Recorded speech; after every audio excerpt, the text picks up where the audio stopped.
Hello everybody, welcome back to the Gudetama Beyblade channel.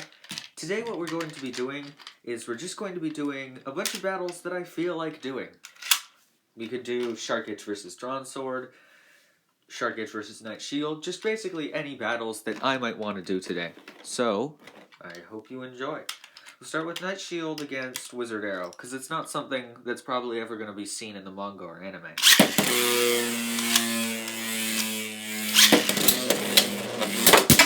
Great hits from both. It looks like Knight Shield is going to lose to a spin finish from Wizard Arrow. Knight Shield looks like it will lose.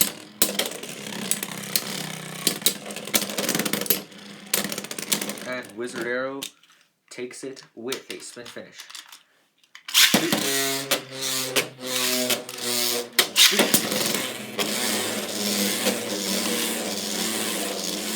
No hits yet, but Wizard Arrow is a big kill. Will Knight Shield take this? It looks like Knight Shield has more stamina than Wizard Arrow. Knight Shield might win this with a spin finish.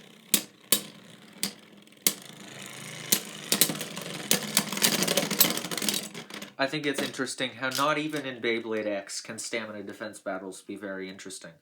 Moving on to something more interesting. Drawn Sword versus Hell's Scythe. You all probably know, you all have seen this battle before, but I don't think I've done it much.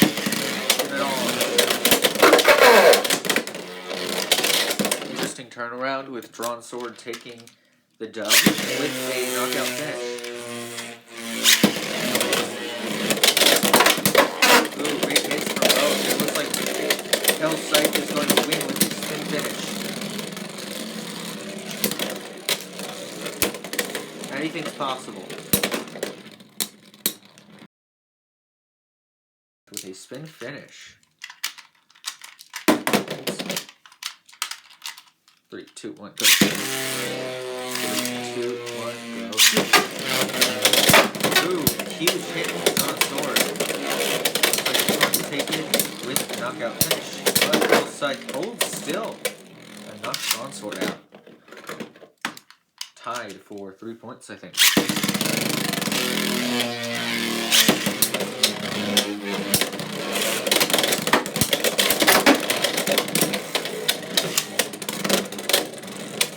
Beyblade X is just so much. I think it's the perfect combination of all of the Beyblade gens. It's got, you know, Plastic Gens. Plastic Gen was like the base. It was kind of like the husk that was filled in by later generations. Metal Fight had the interesting metal content, which made the battles explosive. Burst had the system, the bursting system, which was, I believe, a little more fair than Metal Fight or Plastic Gen's system. Then again, it did get kind of convoluted at the end, but I think it was still a more fair system. It also had the interesting bursting gimmick. Beyblade X now has the metal. It bursts. It's got the designs of Plastic Gen, which I like. You know, how the blades look like they should be spinning the opposite direction, or kind of just the bit chip almost design that Plastic Gen had, as well as a cool new extreme gimmick, allowing them to go flying really fast.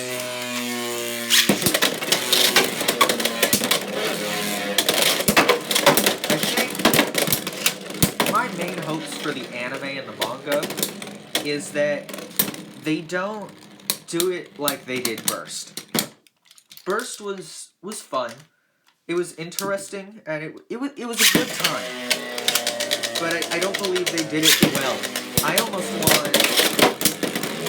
want them to almost do the story like Quad Strike, because Quad Strike had a quite interesting story for Beyblade, which doesn't have much depth, because it's a spin-top toy.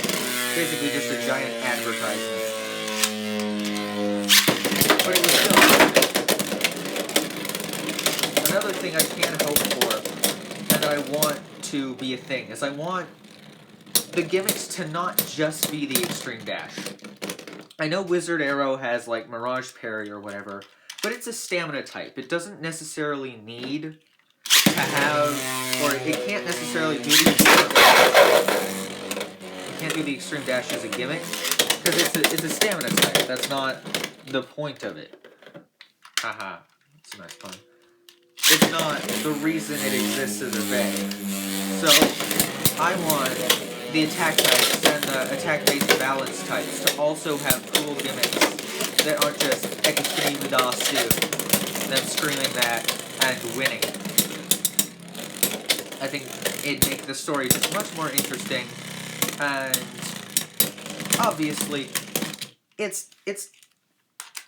they could go anywhere with the story. It's not like they really care about what we think about the story. They just want revenue, and that's what they're gonna get. So, my hopes for the story are just that it's semi-interesting, has a nice plot, even if a slightly holy one, I guess you could say. And just overall to be a little bit better of a time than late Burst. Because again, Burst was fun, but up until Quad Strike, after God, it was just kind of boring and repetitive. God hit the mark. Cho-Z was God, but a little worse. GT, I think, has the best system, and some of the best characters, but none of the characters were really well executed. Like, Fumiya, for example. Fumiya is a better character than Free. Free is a nice character, just going for, like, a nonchalant character that's like, oh, he's always very calm, but he gets really hyped up. That was nice, but he didn't have anywhere to go. He didn't have any depth of character. He was already the best character he could be, and really didn't have anywhere to grow. Fumiya, on the other hand, he was a snarky boy that thought he was the best, but could be easily beaten. And he, like, learned, kind of, that he wasn't the best, and that he could be beaten. And I think what they could have done is they could have taken him and made him grow into a more humble player. But instead, fans like Free, so they just decided, oh, we'll bring back the nonchalant blonde kid. Again, Free's a neat character. He's not a good character. And I think if they had kept with Fumiya, if they had kept growing him as a character, he could have fixed that mistake. But they didn't. So, that's a world we might never see.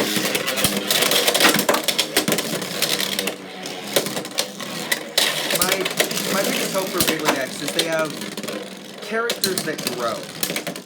You know, like Bird is a perfect example of a character that can grow. But it's also, so far, a pretty good example of a character that hasn't grown much. Like, he started blading, and he's instantly pretty bad at it. And since he started, he hasn't gone anywhere. He has not won a single match that we've seen. Which is just really disappointing. Because a blader with no skill that has somewhere to go is a really compelling character if they do it right. But, like the manga, the entire thing is just, oh, it's a gag. Oh, Bird is this ha-ha bad blader. Ha-ha-ha-ha-ha. And then that's all he has. However, they could grow him into a better, more in-depth character as the story progresses, but I think with the way they've been doing it, he just doesn't have that growth yet. And with him soon getting Hell's Chain, I don't know how they're gonna do growth, or how he's gonna earn Hell's Chain. Because, like, when a blader gets an evolution, historically, it has always been something that they earn, or something that they achieve, or that they needed an upgrade to their opponent. Bird never got good with Hell Scythe, so him getting an upgrade won't help his skill issue. Like, it's not gonna help getting a better Beyblade, because he can't Beyblade in the first place. Common X. Ooh, nice. I think Common X is another character that kind of doesn't have much place to go. I mean, he does, because King nearly beat him, Manju.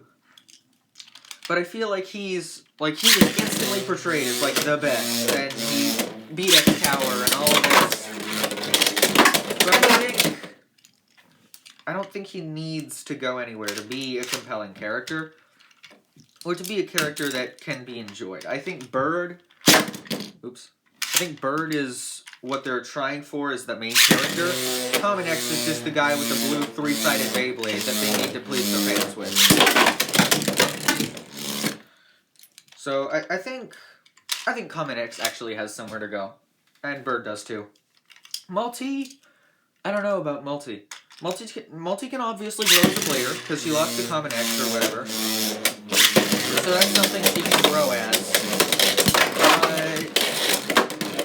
I don't know where she'll go. Because in the most recent chapter that we've seen, she, like, horribly kicked Togoro's ass. Like, she just killed him to death.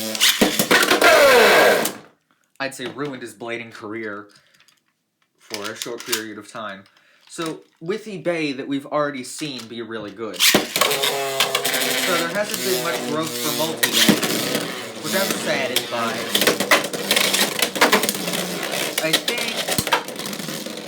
I don't know, I just really, really hope that they do the characters right. Even if the animation quality is bad, even if they don't do much with the blading, even if the side characters are bland and uninteresting. I just need Common X, Bird, and Multi to do something interesting.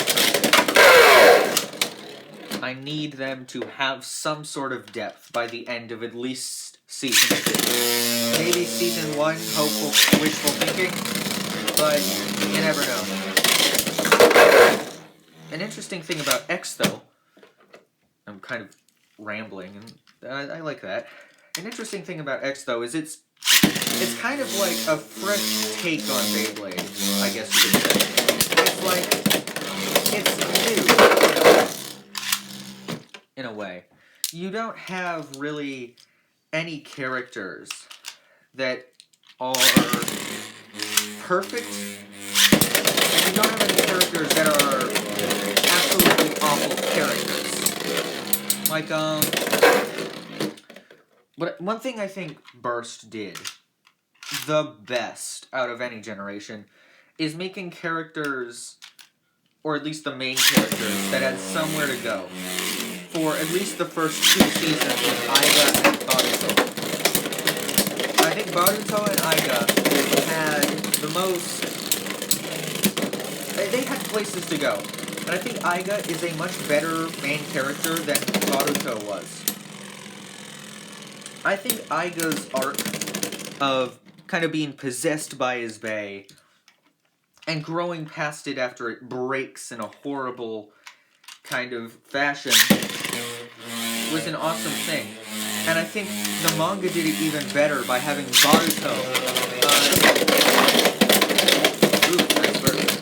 I think the manga did it even better by having Baruto break Achilles, making Aiga just, like, so defeated. Like, his entire thing for a few chapters after that was like, what have I done? Where can I go now? Achilles, I failed you. And I think that's really, really cool. So, I think he had great growth. The problem was he was kind of like, he was like an instant great blader. I mean, he almost beat Volt Baruto in the first episode, which is a problem. So that was one thing that they didn't necessarily do great about Aiga, as much as I love him. That was one of his main flaws. So I think if they took Baruto's... like, after Drum, kind of all of the characters were like instant Beyblade prodigies, right? And I think that's a problem. I think if they took Drum's spunk Aiga's kind of arc of him having a cool bay that kind of like blading becomes like their most important thing. They become obsessed with it, and they take Vault's kind of passion, his resistance to failure. Vault lost and he lost and he lost and he lost, and his first victory, especially his victory against Cisco, was just a really good turning point for his character when he beat Cisco, when he evolved God Valkyrie from Victory. That was a really cool thing. And one of the things that I think made Vault's character and made him worthy of being the #1 blader. I think they really did Vault's character progression well.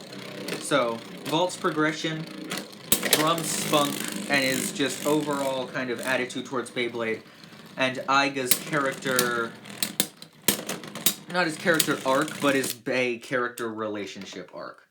But obviously, Beyblade X is doing kind of like, the Beys don't really have relationships with the Bladers anymore, which I have mixed feelings about. I think it's good they're making it more realistic, but I also think it's kind of sad that it's not a Blader Bey spirit anymore. It's kind of just the Blader needs a bunch of passion. I like they're making it more realistic. I don't like the fact that it's kind of just, I need to win. Because I think the general attitude is a little bit better for Burst. But what do I know? I'm just a kid that's obsessed with toys and is an avid anime watcher, or anime enjoyer. So, I think in the grand scheme of things, Beyblade is fun, but I don't think it's ever going to be, or even meant to be, something with depth, something with a lot of bright and interesting characters. I think it's supposed to be just one big advertisement for the toys, and I think they do that well. So while I'd like it to have a good story, I don't think it needs to, or it's going to. Thank you for watching this weird rambling video while I use the Beys. I hope you enjoyed, and if you made it this far, you probably did. So, thank you for watching. I will see you whenever I post next. Or you'll see me whenever I post next, I guess. Thank you for watching. Sayonara. This has been Gure Tama Beyblade. Goodbye.